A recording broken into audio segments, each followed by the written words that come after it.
আচ্ছা, আর একটা কোশ্চেন জিজ্ঞেস করছি, পরিণত শুক্রাণু 46টি ক্রোমোজোম যুক্ত, 23টি ক্রোমোজোম যুক্ত, না আগে শুনে নাও প্রত্যেকে, এক সেকেন্ড একটু শুনে নাও। পরিণত শুক্রাণু 46টি ক্রোমোজোম যুক্ত, 23টি ক্রোমোজোম যুক্ত, এন সংখ্যক ক্রোমোজোম যুক্ত, বি এবং সি উভয়, কি হবে?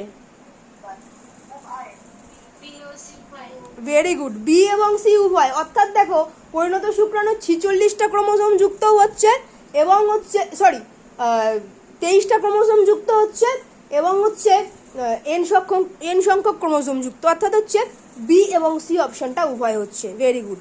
তাহলে দেখো, এই যে জিনিসটা তোমরা পড়লে, তোমার যদি বই দেখো দেখবে কি সব গোলমোল করা আছে, কিরকম একটা লাগছে। এই যে পড়ে ফেললে এখন কারোর কঠিন লাগছে কি বলো? কারোর কঠিন লাগছে পড়ে ফেলার পরে?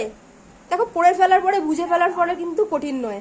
ইনফ্যাক্ট আমার বলার আগে তোমরা উত্তর বলে দিচ্ছ, তাই না? এটাই কিন্তু যারা ভালো করে পড়বে, এটাই তাদের সাথে ঘটবে, যে উত্তর দেখা লাগবে না, উত্তর তুমি জানো।